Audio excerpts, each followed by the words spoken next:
Ang kwento ay nagsisimula sa isang sikat na aktres na tinatawag na Yue, na tumatakas mula sa kanyang kasintahang si Minyu, na bulag sa ambisyon. Hinahabol siya ni Minyu gamit ang kanyang sasakyan at may layuning patayin siya. Pagkatapos ng isang malupit na pagkabangga, kinumpirma niyang patay na siya. Sa kanyang libing, si Minju, bilang kasintahan at direktor ng ahensyang kinabibilangan ng aktres, ay naganunsyo ng 3 buwang pagluluksa bilang tanda ng pagdadalamhati na isang tradisyon ng Pilipino. Samantala, ang kanyang kaibigan at kasamahan sa pag-arte si Lilan ay labis na apektado sa pagkawala, gaya ng isang tunay na kaibigan. Nang magsimulang umalis ang mga dumalo, si Lilan, na may ngiti sa labi, ay bumulong sa yumaong aktres na huwag mag-alala at siya ang mag-aalaga sa kasintahan nito. Sinabi ni Minju na wala ng silbi ang bulong na iyon dahil patay na siya at sabay silang tumawa, ipinapakita ang katotohanan. Nakuha ni Minju ang matagal na niyang minimithi, ang pera ng yumaong aktres, at makakamit naman ni Lilan ang kasikatan na matagal niyang ninanais, na may kasunduan ng kasakiman at pandaraya, pinagtibay ng isang nakakatakot na halik. Ngunit sa kabila ng kanilang tagumpay, may pag-aalala na unti-unting bumangon sa kanilang mga puso. Biglang magigising ang bida sa kanyang dressing room, 3 linggo bago ang kanyang kamatayan. Punong-puno ng masasakit na alaala ang kanyang isipan, gaya ng mga masasamang chismis tungkol sa kanya, at ang pinakamalala sa lahat, ang pagtuklas ng pagtataksil ng kanyang kasintahan at kaibigan. Naalala rin niya ang sandali ng kanyang pagkakaaksidente, at ang libing kung saan nagtawanan sila habang tinutukso ang kanyang kapalaran. Doon niya naintindihan ang lahat, ang kanyang kamatayan ay isang plano na isinagawa ng dalawa sa mga taong pinakamalaki ang tiwala niya. Sa oras na iyon, pumasok si Minju sa dressing room. Nang makita siya ng bida, natakot siya at umatras, ngunit bago pa siya makagalaw, pumasok si Lilan na nagkukunwaring matalik na kaibigan. Bago sila umalis, pinaalalahanan siya ni Minju tungkol sa press conference na mayroon sila. Agad niyang naintindihan, bumalik siya sa araw kung kailan i-anunsyo niya ang kanyang pag-iisang dibdib at nagpasya siyang baguhin ang kanyang kapalaran. Samantala, ang magkasintahan ay matinding naghalikan sa mga pasilyo ng hotel at sa kanilang kwarto. Pumasok sila sa jacuzzi. Habang iyon ay nangyayari, ang bida, na alam na ang kanilang pagtataksil, ay nagdesisyong maglaro sa kanila. Dahil alam niyang naroon sila, pinisita niya sila. Nang marinig sila, nagpanik si Minju at itinago siya ni Lilan sa ilalim ng tubig. Ngunit, nagpatuloy sa pag-usap ang bida, kaya't naging mas matagal si Lilan sa ilalim ng tubig, na dagdagan ang kanyang paghihirap. Nang magtangkang umalis si Lilan, siya ay lumabas mula sa tubig na hirap sa paghinga at puno ng puot. Sinabi niya na may sorpresa siya para sa bida. Nag-hire siya ng isang hindi kilalang tao upang siraan siya sa publiko. Ang lalaking iyon ay mag-aakusa sa kanya ng pagiging lihim na kasintahan ni Lilan at magpapakita ng mga peking larawan upang sirain ang kanyang reputasyon. Pagkatapos, sa press conference, pumasok siya na hawak kamay si Minyu at nagsalita tungkol sa kanilang huling proyekto. Ibinabahagi ang mga detalye sa mga miyembro ng press. Ginamit din niya ang pagkakataon upang ipahayag ang kanilang kasunduan at ang kanilang magiging kasal. Doon, bigla na lang dumating ang lalaking inupahan ni Lian at may akusasyon. Sinabi niya na may mga ebidensya siyang magpapatunay na mayroon silang lihim na relasyon. Nagsimula ang mga tsismis na may masamang layunin tungkol sa kanya. At ang pinakamasakit sa lahat ay ang pagtuklas ng pagtataksil ng kanyang kasintahan at kaibigan. Ang kanyang kamatayan ay isang plano na isinagawa ng mga taong pinakamalapit sa kanya. Sa kanyang libing, nagtawanan silang dalawa habang tinutukso ang kanyang kapalaran. Pagtapos ng lahat ng ito, ang lalaki na pinaghihinala ang kasintahan ng aktres ay nagsabi na may ebidensya na magpapatunay na siya ay may lihim na relasyon sa kanya. Ipinakita ang mga piking larawan upang sirain ang kanyang reputasyon. Ang aktres ay matatag na humarap sa press conference at humiling na ipakita ang mga ebidensya. Ngunit sa halip na ang mga peking larawan, lumabas sa screen ang mga litrato ng magkasintahan, si Lian at siya, magkasama at nag-aakapan sa pasilyo ng hotel. Siya ay nagtaka at tinitigan ng lalaki, saka sinabi ng may malamig na tinig, "May kailangan ka bang ipaliwanag?" Si Minyu, na nagmamadaling ipaliwanag ang sarili, ay sinabing tinutulungan lang niya si Lian na mag-ensayo para sa isang papel. Ngunit sa pakiramdam aktres, ang kanyang dahilan ay walang kabuluhan. Ang mga mamamahayag na sabik sa balita ay pinaligiran si Lian ng mga hindi komportableng tanong. Ngunit ang aktres ay lumabas ng may tapang, tinitiyak sa kanila na ito ay simula pa lamang ng lahat. Kinabukasan, sa opisina ni Min Yu, ipinagbigay alam ng sekretarya na ang balita tungkol sa diumano'y relasyon nila ni Lian ay kumalat na at pinag-uusapan ng lahat. Ang mga litrato ay nagdulot ng isang malaking iskandalo at ang mga shareholders ay humihingi ng paliwanag. Ang reputasyon ng kumpanya ay nanganganib. Sa sandaling iyon, dumating ang aktres sa opisina at nang makita ang sitwasyon, sinabi ng may sarcasm, "Mukhang dumating ako sa maling oras." Tinukoy niya ang mga kompromisadong litrato at hinarap si Min Yu. Desperado, sinabi niyang ang lahat ng ito ay kasinungalingan at hindi niya gustong mawala siya dahil lang sa isang chismis. Ngunit ang aktres ay hindi naniwala at pinanood siya ng tahimik. Alam niyang nagsisinungaling siya. Pagkatapos ng ilang araw, pagdating ng aktres sa set ng pagkuha ng pelikula, sinalubong siya ng kanyang mga tapat na tagahanga. At sa gitna ng karamihan, nakita siya ni Guyan, ang may-ari ng isang kilalang ahensya ng bansa. Subalit alam niya ang isang lihim na wala sa kaalaman ng iba. Sa mga susunod na araw, mamamatay si Guyan sa isang trahedya habang lumalangoy sa isang swimming pool. Bago magsimula ang filming, naalala niya ang isang insidente sa isang hapunan sa nakaraan kung saan binigyan siya ni Lian ng isang malupit na sampal sa ilalim ng dahilan na gusto ng direktor ng isang totoong eksena. Nang magsimula ang pagkuha, ang aktres na parang nakakalimot sa kanyang linya ay muling inabot si Lian ng isang sampal. Tumigil ang direktor at pinaalahanan siya na sabayan ng linya ang sampal. Humingi siya ng paumanhin, ngunit muli niyang pinatama ang isang malupit na sampal. Sa pangatlong take, sinabing tama na ang linya, ngunit bago siya tumigil, pinigyan pa ng isang malupit na sampal si Lian. Sabi niya, "Patawad, gusto ng direktor ng tunay na sampal." Matapos nito, nagpunta siya kay Min Yu at ini-report ang nangyari. Sinabi ni Min Yu na iyon lamang ang papel na makukuha niya, kahit na ito ay para lamang mabawi ang kanyang imahe na nasira ng iskandalo. Sa isang press conference, nagkita silang dalawa ni Lian. Nagkaroon ng mainit na palitan ng salita at sinubukan ni Lian na ibulgar ang lahat kay Min Yu. Ang aktres, na puno ng galit, ay sinabihan siyang gawin ito. Si Lian, na nagtakda ng matinding hamon, ay nagpasya na saktan siya sa pamamagitan ng tubig. Pinuhos ang tubig sa mukha ni Lian at nang magtangkang magtago si Min Yu, nakita na nila ang katotohanan.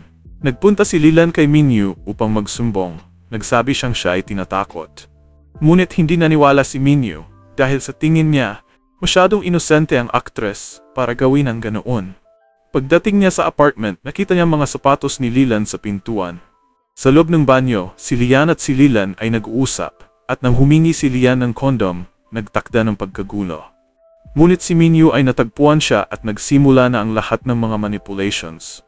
Lumabas siya mula sa banyo at tinanong kung ano ang ginagawa ni Lian sa kanyang apartment. Sumagot si Lian na dumaan siya upang humingi ng tawad sa nangyari. Ngunit habang kausap siya, naalala niya na sa araw na iyon ay papunta si Guyan sa swimming pool at malulunod siya. Nagdesisyon siyang bisitahin siya at subukang iligtas siya. Pagdating niya, pinati siya ni Guyan na magiliw at sinabi sa kanya na sa araw na iyon ay malulunod siya. Pinayuhan niya siyang huwag pumasok sa pool, ngunit tinanggihan siya ni Guyan at tumalon sa tubig. Hindi nagtagal, nakaranas siya ng cramp at nagsimulang malunod. Agad naman siyang tumalon upang iligtas siya. Nang may salba si Guyan, nagpasalamat siya at tinanong kung anong nais niyang ipagpasalamat. Sumagot ang aktres na nais niyang umalis mula sa agency ng kanyang kasintahan at mag-sign ng bagong kontrata sa kanyang kumpanya. Agad naman tinanggap ni Guyan ang kanyang alok. Sa kanyang bahay, dumating ang kanyang manager na nagbigay paalala tungkol kay Min Yu at pinagsisiya ng aktres na hindi siya nakinig sa mga babala nito. Nangako siyang ayusin ang lahat. Samantala, si Lian ay nag-hire ng biological na ina ng aktres. Ang ina ay isang interesadong babae na hindi kailanman inalagaan ang anak at ginagamit lang ito para humingi ng pera. Nangako si Lian na bibigyan siya ng higit pang pera kapalit ng tulong nito sa kanyang plano. Dumating ang ina, nakasuot ng mga maruruming damit at kasama ang isang bata at inakusahan ang aktres na nagkaanak at iniwan sila na labis na nakasira sa kanyang imahe. Dumating si Guyan sa set at pinaalis ang mga reporter at inalok ang aktres na sumailalim sa isang DNA test upang linawin ang issue. Ang resulta ay ipapakita sa loob ng 10 minuto at sa wakas ay nalantad ang kasinungalingan. Pagkatapos nito, ang aktres ay nagpo-photoshoot. Samantala, sa mga pasilyo ang magkasintahan ay nagkakasama at pumasok sa isang fitting room kung saan naghalikan sila. Nang dumating ang aktres, nagmamadaling lumabas si Minyu upang maiwasang makita siya. Ngunit alam ng aktres na nakatago si Lian. Sinabi ni Minyu na hindi available ang fitting room dahil sira ang aircon. Pinatay ng aktres ang aircon at nagsabing sayang naman kung patuloy na patakbuhin ito kung hindi naman ito gumagana. Upang magpalipas ng oras, naupo siya sa harap ng fitting room. Nagmamadali si Lian na maghanap ng paraan upang makaalis, ngunit napilitan siyang magtiis ng init. Matapos ang ilang minuto, naisip ng aktres na sapat na ang pagpaparusa at nagdesisyon na umalis upang bigyan si Lian ng pagkakataong makalabas. Sa sumunod na mga araw, in-inform siya ng sekretarya na si Guyan ay dumaan upang sunduin siya at tratuhin siya ng magiliw. Ang lahat ng ito ay pinagmumula ng inggit at galit kay Minyu na pinagmamasdan siya mula sa malayo. Sa apartment, galit na tanong ni Minyu kung may relasyon siya kay Guyan. Sinabi ng aktres na nagkakamali siya, ngunit naging agresibo si Minyu at sinaktan siya, pinagbantaan siyang hindi bibigyan ng pangunahing papel sa susunod na pelikula. Ngunit ang lahat ng ito ay bahagi ng plano ng aktres. Sa wakas, nakuha na niya ang mga ebidensya na kailangan niya upang tapusin ang lahat.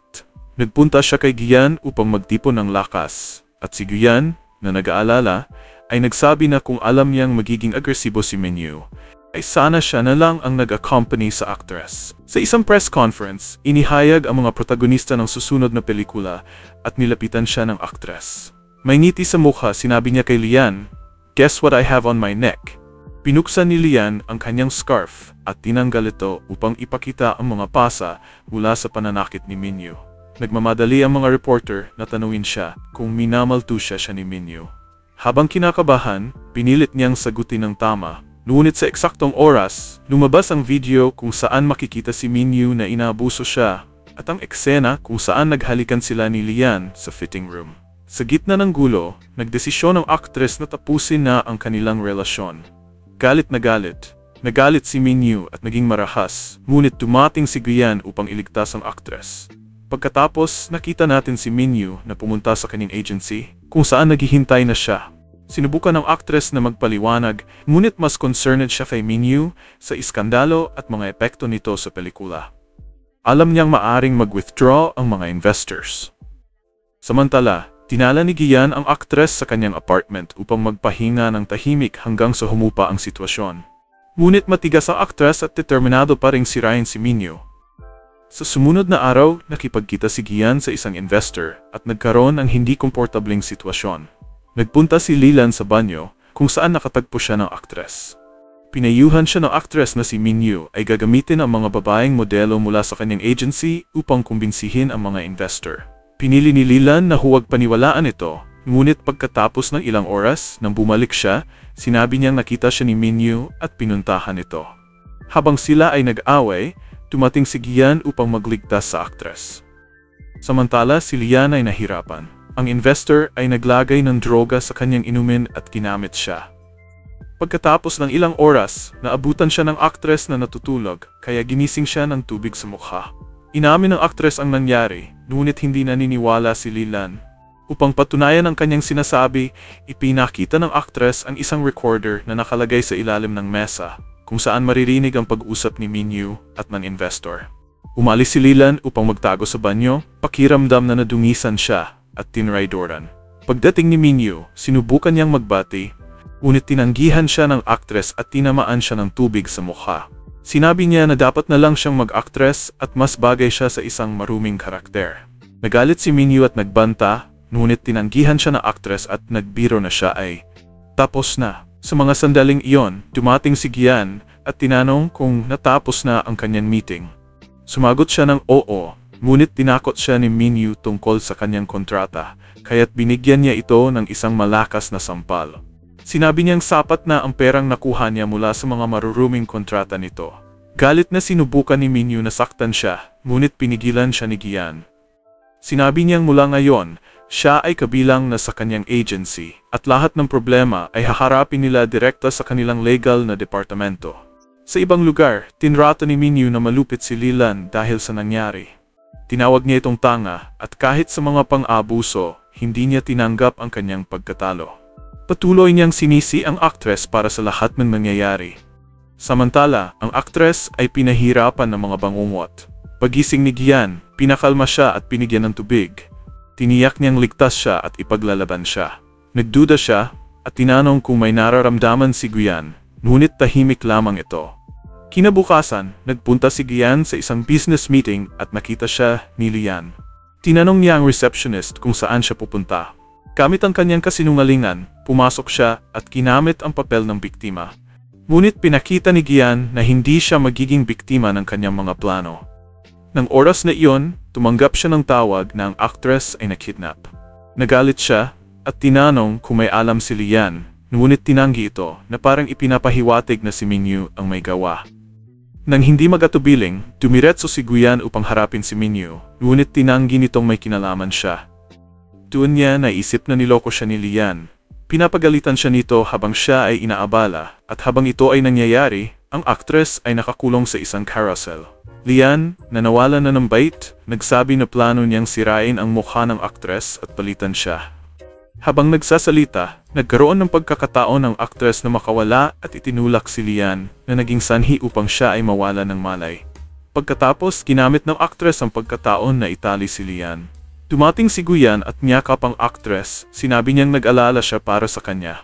Pagdating ni Min Yu, hindi siya pinayagang lumapit at kinuha ni Gian ang aktres.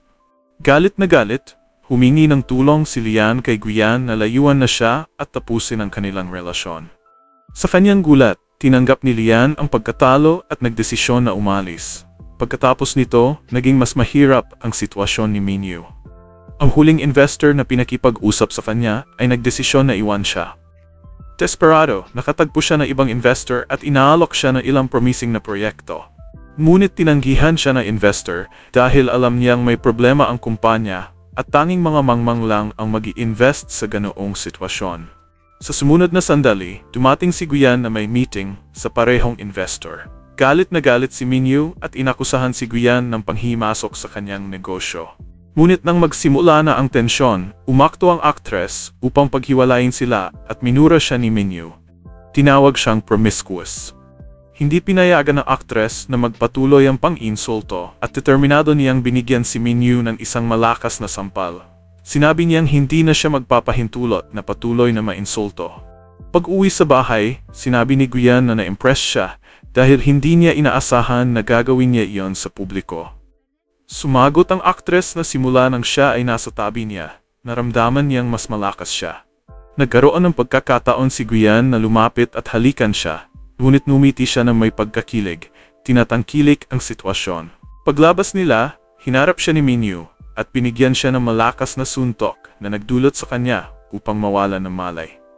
Paggising, natagpuan niyang nakatali siya sa isang silya sa tuktok ng isang tore na may matinding glass floor. Sinubukan niyang kausapin si Min Yu at pinayuhan siyang huwag maging pabigla-bigla. Ngunit sinagot siya ni Min Yu na kung gusto niyang mabuhay, dapat niyang bumalik sa kanyang tabi at mag-sign ng bagong kontrata. Ngunit sinagot siya ng aktres na mas pipiliin niyang mamatay kaysa bumalik sa tabi niya. Galit na galit, sinira ni Min Yu ang salamin, ngunit pinigilan siya ni Gian na nagbigay sa kanya ng isang malupit na sipa. Mabilis na kinuha ni Gian ang aktres at iniwan si Min Yu na nagmamakaawa. Habang lumilipas ang mga araw, lalong naging matatag ang kanilang relasyon at opisyal na naging magkasintahan. Sa isang pag-usap, sinabi ng aktres na iniisip niyang lisanin ang pag-arte dahil nag-aalala siya na kapag ginawa iyon, mawawalan siya ng kita at hindi makakatulong sa kumpanya ni Gian. Ngunit pinakalma siya ni Gian at sinabi niyang hindi mahalaga ang pera. Ang tanging nais niya ay manatili sa kanyang tabi, suportahan siya at gawing masaya siya. Pagkatapos, habang nag-uusap sila sa rooftop, sinabi ng manager ng aktres na sa lugar na iyon, parehong nangako silang magiging pinakamagaling. Sa biglaang sandali, umakyat siya sa gilid ng building at nagsabing kapag iniwan siya ng aktres, tatalon siya at tapusin ang kanyang buhay. Ngunit nangyari ang isang bagay. Cut! Ang direktor ay sumigaw at natapos nila ang eksena. Ang manager ay nag-debut bilang actress sa scene, Habang nagagamit ang pagkataon, lumuhod si Guyan sa harap ng aktres at nangiinig ngunit matatag, nagmungkahi sa kanya ng kasal sa harap ng lahat. Ang aktres, na may mga luha sa mata at pusong puno ng kagalakan, ay tumanggap at naging fiancé ni Guyan at natapos ang kwento ng kanilang magandang pagmamahalan.